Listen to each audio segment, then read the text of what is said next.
하나님 말씀은 예레미야 32장 16절에서 25절까지만 보겠습니다. 너무 길어서 25절까지만 보겠습니다. 내가 뱀의 증서를 네리야의 아들 바룩에게 넘겨준 뒤에 여호와께 기도하여 이르되 슬보도소이다. 주 여호와여, 주께서 큰 능력과 벼심팔로 천지를 지으셨사오니 주에게는 알 수 없는 일이 없으시니이다. 주는 은혜를 천만인에게 베푸시며 아버지의 죄악을 그 후손의 품에 갚으시오니 크고 능력 있으신 하나님이시요 이름은 만군의 여호와시니이다. 주는 쟁략에 크시며 하시는 일에 능하시며 인류의 모든 길을 주목하시며 그의 길과 그의 행위의 열매대로 부응하시나니이다. 주께서 애굽 땅에서 표적과 기사를 행하셨고 오늘까지도 이스라엘과 인류 가운데 그와 같이 행하사 주의 이름을 오늘과 같이 되게 하셨나이다. 주께서 표적과 기사와 강한 손과 펴신 팔과 큰 두려움으로 주의 백성 이스라엘을 애굽 땅에서 인도하여 내시고 그들에게 주시기로 그 조상들에게 맹세하신 바 젖과 꿀이 흐르는 땅을 그들에게 주셨으므로 그들이 들어가서 이를 차지하였거늘 주의 목소리를 순종하지 아니하며 주의 율법에서 행하지 아니하며 무릇 주께서 행하라 명하신 일을 행하지 아니하였으므로 주께서 이 모든 재앙을 그들에게 내리셨습니다. 보옵소서 이 성을 빼앗으려고 만든 참호가 이 성에 이르렀고 칼과 기근과 전염병으로 말미암아 이 성이 이를 치는 갈대아인의 손에 넘긴 바 되었으니 주의 말씀대로 되었음을 주께서 보시나이다. 주 여호와여, 주께서 내게 은으로 밭을 사며 증인을 세우라 하셨으나 이 성은 갈대아인의 손에 넘기신 바 되었나이다. 아멘.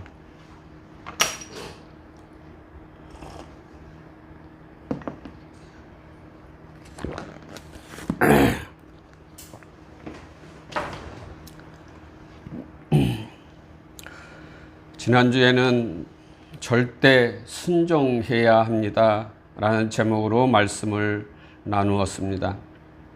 에레미야의 사촌 하나멜이 감옥에 갇혀있는 에레미야에게 와서 아나도대 숙부의 밭을 살 것을 권유합니다. 이는 지금 전쟁 중에 있는 이스라엘이 곧 있으면 망하게 될 텐데 굳이 밭을 살 이유가 없는데 하나님은 그 밭을 사라고 하는 말씀이지요. 그런데 인간적인 생각으로 곧 있으면 나라가 망하면 땅이 무슨 소용이 있겠습니까? 하지만 에레미야는 하나님의 명령을 절대 순종하지요. 이러한 에레미야의 행동은 이유를 알 수 없는 하나님의 지시나 인간의 이성으로 이해할 수 없는 하나님의 명령이 주어졌을 때 어떠한 행동을 해야 하는가를 잘 가르쳐주고 있습니다. 첫째로는 인간의 무능력함을 인정하고 하나님의 말씀에 순종해야 한다고 하였습니다. 둘째는 하나님의 뜻을 온전히 깨닫게 되도록 간구해야 한다고 말씀을 나누었지요. 세 번째는 할 수 있는 대로 절대 하나님께 순종해야 한다고 하였습니다. 이와 같이 인간의 무능력함을 인정하고 하나님의 뜻을 온전히 깨닫게 성령님의 도우심을 간구할 때 하나님께 절대 순종할 수 있게 된다고 하였습니다. 우리의 힘이 아니고 우리의 지혜가 아니고 오직 성령님의 도우심으로 하나님의 백성다운 삶을 살아갈 수 있기에 하나님께 절대 순종의 삶을 살아가기를 바란다고 지난주에 말씀을 나누었습니다. 오늘은 계속하여 에레미야의 기도와 하나님의 응답이라는 제목으로 말씀을 나누겠습니다. 본문 내용에 따라 구분하면 두 부분으로 나눌 수가 있습니다. 16절에서 25절은 에레미야가 기도를 통해 숙부의 밭을 매입하게 하신 하나님의 뜻이 무엇인지 물은 사실을 기록하고 있습니다. 물론 예레미야는 하나님의 뜻을 알고 있지만 그럼에도 유다의 멸망이 임박함을 앞두고 꼭 이 땅을 사야 하는가에 대한 심적 혼란이 생기는 것은 인간의 어쩔 수 없는 연약함을 보여주고 있는 예레미야의 모습이었습니다. 그럼에도 예레미야는 하나님은 전지전능하시며 행위대로 심판하시는 공의로우신 분임을 기도로서 찬양하고 있지요. 이처럼 하나님을 찬양할 수 있는 것은 자신의 연약함과 피조물임을 아는 겸손이 있기에 가능했던 것입니다. 그 다음 남유다는 바벨론 군대의 침략에 나라가 멸망하고 아나돗의 땅도 빼앗기게 될 상황에서 밭을 구입하게 하신 하나님의 뜻을 대조하며 질문을 하고 있습니다.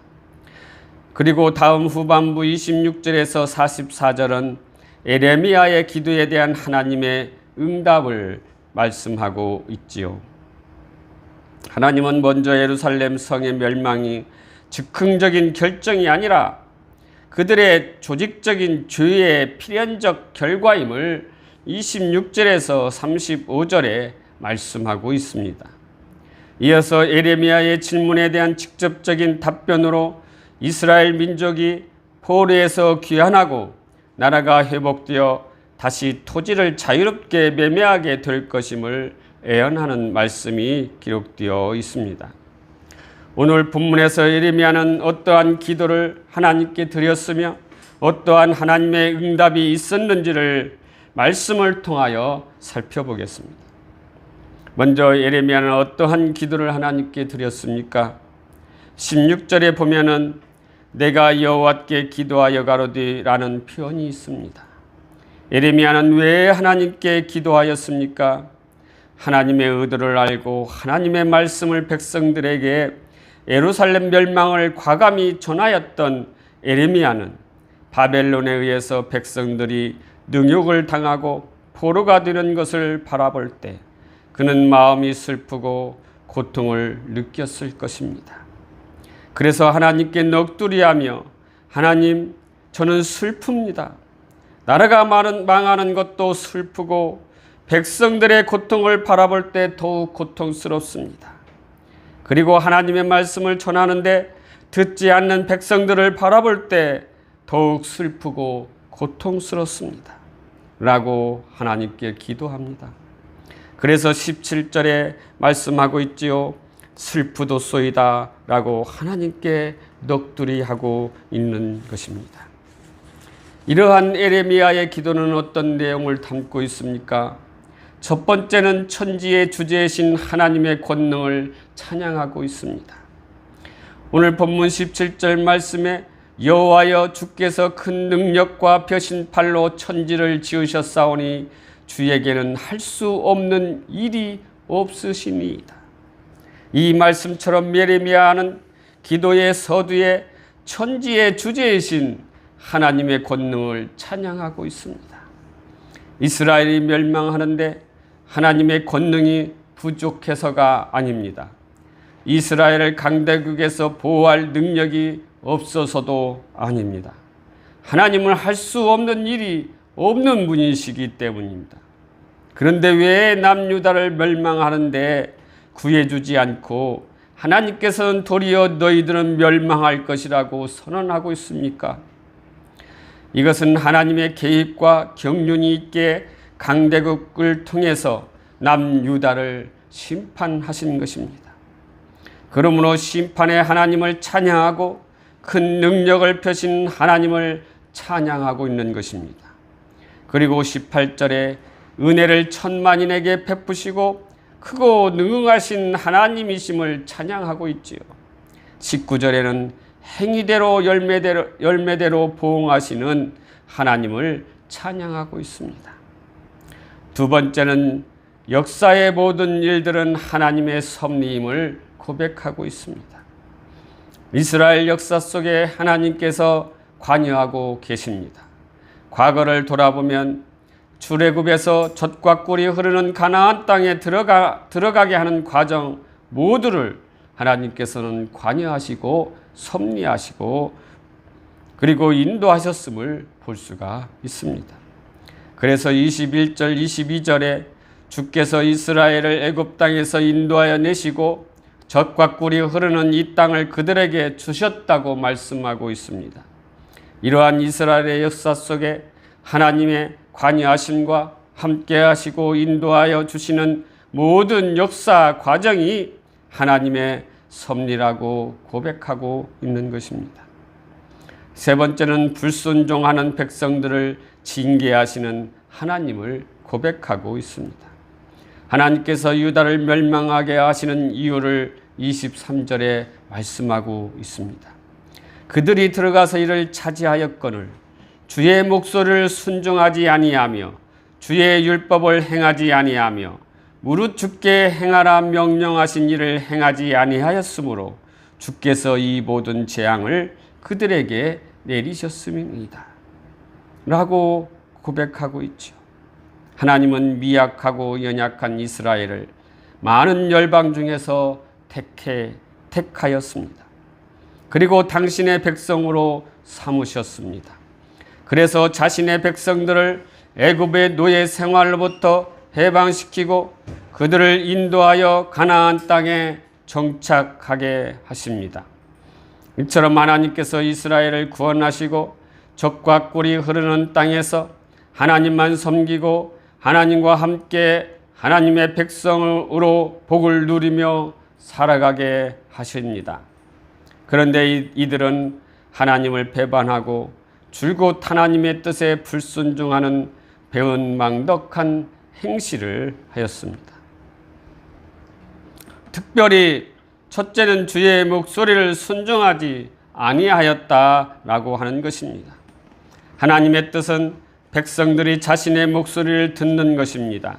그래서 하나님은 끊임없이 선지자들을 보내시고 있지요. 하나님의 대사이신 선지자들을 통하여 백성들이 자신의 목소리를 듣기를 원하고 있습니다. 그런데 이들은 하나님의 목소리를 듣지 않고 하나님의 목소리가 들려지지도 않습니다. 그래서 선지자를 감옥에 가두고 이들을 핍박하였던 것이지요. 하나님의 목소리를 듣는 것은 하나님의 백성은 당연한 것이겠지요. 그러나 하나님의 목소리를 듣지 않고 하나님의 목소리를 들리지 않는 것은 하나님의 백성이 아니기 때문입니다. 혹시 하나님의 백성이라 할지라도 죄 가운데 막혀 있기 때문에 하나님의 목소리가 들리지 않는 것입니다. 그리고 하나님을 배반하고 하나님을 순종하지 않는 것은 하나님을 버리고 하나님의 백성임을 포기하였기 때문입니다. 그러니 하나님께서 그들을 심판하고 징계하시며 재앙을 그들에게 내리신다고 했던 것입니다. 둘째는 주의 율법을 행하지 아니했다고 하는 것입니다. 하나님의 목소리를 듣지 않고 예배를 드리는 것은 우상을 섬기는 행위와 같은 것입니다. 그러니 하나님께서 명령하신 첫 번째 나 위에는 다른 신을 섬기지 말라라는 율법을 어겼던 것입니다. 33절에 그들이 등을 내게로 향하고 얼굴을 내게로 향하지 아니하였다라고 말씀하고 있습니다. 이는 유다의 패역함을 비유적으로 묘사한 말로 구원자이신 하나님을 배반하고 대신 허무한 존재인 우상을 그들은 구원자로 섬겼다는 것입니다. 34절에서 35절을 보시겠습니다. 내 이름으로 일컫는 집에 자기들의 가증한 물건들을 세워서 그 집을 더럽게 하며 흰놈의 아들의 골짜기에 바알의 산당을 건축하였으며 자기들의 아들들과 딸들을 몰래 갚해서 지나가게 하였느니라. 그들이 이러한 가증한 일을 행하여 유다로 범죄하게 한 것은 내가 명령한 것도 아니요 내 마음에 둔 것도 아니니라. 이 말씀은 유다의 가증한 우상 숭배를 지적하고 있습니다. 성전에서 가증한 물건들을 세워서 하나님을 모독하고 성전을 더럽게 하였다는 것입니다. 그리고 바알의 산당을 건축하여 다른 신을 섬겼던 것입니다.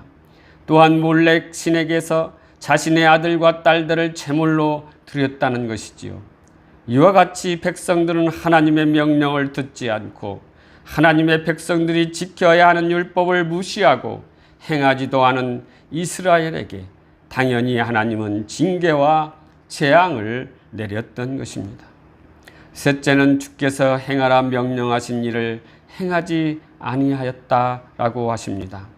하나님의 백성은 하나님의 명령하신 일을 행하여야 하는 것은 당연한 것입니다. 부모가 자녀에게 명령하신 일을 문제가 없으면 들어야 하는 것이지요.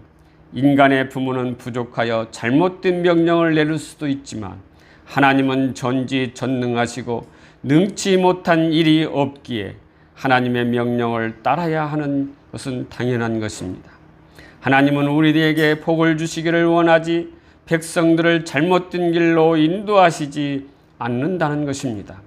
마태복음 7장 9절에서 11절 말씀에 너희 중에 누가 아들이 떡을 달라 하는데 돌을 주며 생선을 달라 하는데 뱀을 줄 사람이 있겠느냐?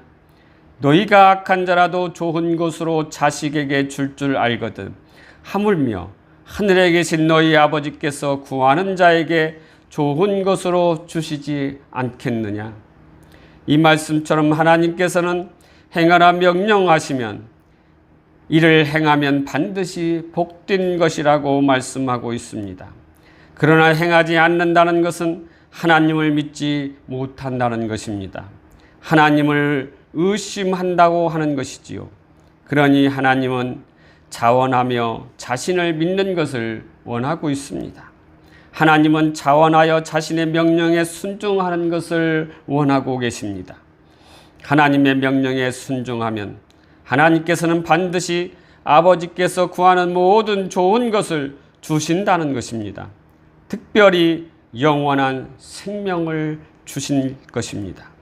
그러나 유다는 하나님의 명령하신 일을 행하지 않고 대신 우상의 명령을 따르고 순종하였습니다.